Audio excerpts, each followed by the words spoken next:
And what are your strengths? So my strengths, obviously sales, persuasion, problem solving, figuring out how to make things work whenever it's untraditional.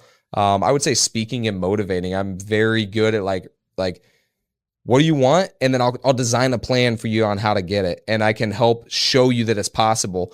One of my other biggest strengths that I would say is belief in other people, dude. Like, I mean, you can tell just by how I talk about salespeople, you don't know who's got it. You don't know who has it or who doesn't have it. And so I'm willing to bet on them because I believe anybody can do it, but few people will. And so I'm willing to give anybody a chance. I'm willing to give anybody the tools, and I believe they can do it. Now, I will hold you to a standard that if you don't do it, then you're out. But I'm going to give you an opportunity because I believe that you can. And so my belief in people is very high.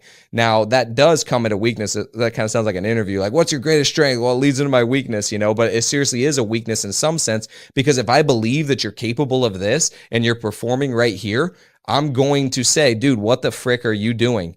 I know you can do more than this. And I'm a little critical. The same way that I talk to people, though, is the same way that I talk to myself.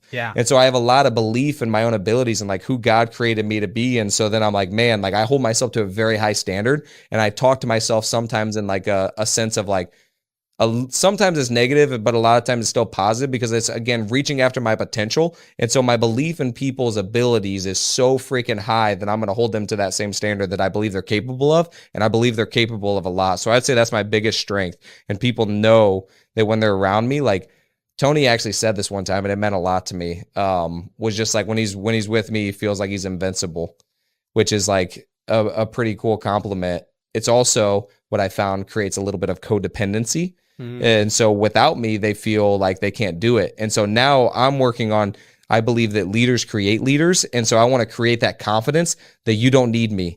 You have the ability without me, which Tony does. Tony does not need me, but he doesn't have the same confidence. And so that's something that I'm working on creating inside of every one of them, because it used to be, like I said earlier in the podcast, oh, something's not working, let me jump in and fix it. And then I get to be the hero. I get to be the guy. And I'm like, dude, that is actually holding the company back. And that is, again, still ego in a way of like, I need to be the person to fix it. Instead of like, hey, what can you do to fix this? And kind of letting them make their own mistakes, which is really hard for me because I care about people.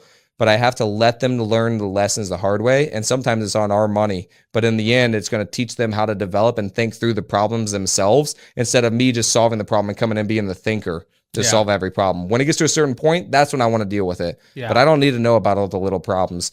And so that's what I'm working on transitioning now, which is, I would say, one of my greatest weaknesses was trying to do everything and then wanting it to be perfect. What about